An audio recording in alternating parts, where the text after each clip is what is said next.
السلام علیکم ورحمۃ اللہ وبرکاتہ۔ امام اعظم ابو حنیفہ رحمۃ اللہ علیہ کا ایک ملحد سے مناظرہ۔ محترم ناظرین، سن 170 ہجری میں ابو جعفر ہارون الرشید نامی ایک خلیفہ گزرے ہیں۔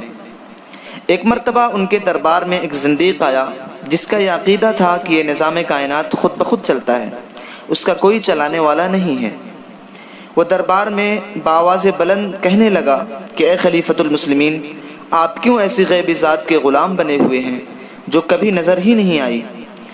اگر نہیں مانتے تو بلاؤ اپنے سب سے بڑے عالم کو، مناظرہ کر لیتے ہیں۔ اس وقت بغداد میں امام اعظم ابو حنیفہ رحمۃ اللہ علیہ موجود تھے۔ خلیفۃ المسلمین نے حضرت امام صاحب رحمۃ اللہ علیہ کو طلب کیا۔ خلیفہ کا پیغامبر آیا اور کہا کہ اے امام صاحب، ایک دہریہ آیا ہے جو یہ دعویٰ کرتا ہے کہ اس دنیا کا کوئی خالق نہیں ہے، اس کا نظام کوئی چلانے والا نہیں ہے۔ وہ آپ کو مناظرے کی دعوت دیتا ہے۔ امام صاحب رحمۃ اللہ علیہ نے فرمایا میں ظہر کے بعد آ جاؤں گا۔ خلیفہ کا پیغامبر آیا اور جو کچھ امام صاحب نے فرمایا تھا اس کی اطلاع دے دی۔ خلیفہ نے دوبارہ پیغام بھیجا اور طلب کیا۔ امام اعظم رحمۃ اللہ علیہ فوراً اٹھے اور خلیفۃ المسلمین کے پاس آئے۔ ہارون رشید نے آپ کا پرتپاک استقبال کیا اور آپ کو ساتھ لایا اور مقام بلند پر جگہ دی۔ امراء اور رؤساء دربار میں جمع ہو گئے۔ ملحد نے کہا اے ابو حنیفہ، آپ نے آنے میں کیوں تاخیر کر دی؟ امام صاحب رحمۃ اللہ علیہ نے فوراً جواب دیا کہ مجھے راستے میں میرے ساتھ ایک حادثہ پیش آیا، اس لیے تاخیر ہو گئی۔ وجہ کہ میرا گھر دریائے دجلہ کے اس پار ہے۔ میں اپنے گھر سے نکلا اور دجلہ کے کنارے آیا تو اس کو عبور کرنے کے لیے کوئی کشتی نہیں تھی سوائے ایک شکستہ کشتی کے جس کے تختے بالکل بکھرے ہوئے تھے۔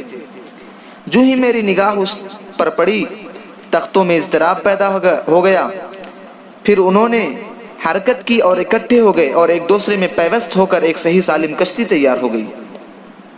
اس کشتی پر میں بیٹھا اور وہ کشتی خود بخود چلنے لگی اور مجھے دریا کے اس پار چھوڑ دیا۔ ملحد نے کہا اے رئیسو، جو کچھ تمہارا پیشوا اور امام اور تمہارے عہد کا افضل انسان کہہ رہا ہے اسے سنو۔ کیا تم نے اس سے زیادہ جھوٹی بات کبھی سنی ہے؟ شکستہ کشتی بڑھئی کے بغیر کس طرح بن سکتی ہے، اور بغیر ناخدا کے کس طرح وہ چل کر دریا کے دوسرے کنارے پر آ سکتی ہے؟ امام صاحب رحمۃ اللہ علیہ نے فوراً فرمایا اے کافر مطلق، اگر کسی کارندے اور بڑھئی کے بغیر کشتی حاصل نہیں ہو سکتی، بغیر کسی ناخدا کے کشتی نہیں چل سکتی، تو اتنی بڑی کائنات اور اتنی بڑی دنیا کا نظام کیسے بغیر کسی بنانے والے، بغیر کسی نظام کے چلانے والے کے کیسے چل سکتا ہے؟ یہ کیسے ممکن ہے؟ اس ملحد نے فوراً اپنا سر خم کر دیا اور اپنی شکست تسلیم کر لی۔ تو آج کے لیے بس اتنا ہی، انشاءاللہ پھر ملتے ہیں اگلی ویڈیو کے ساتھ۔ السلام علیکم ورحمۃ اللہ وبرکاتہ۔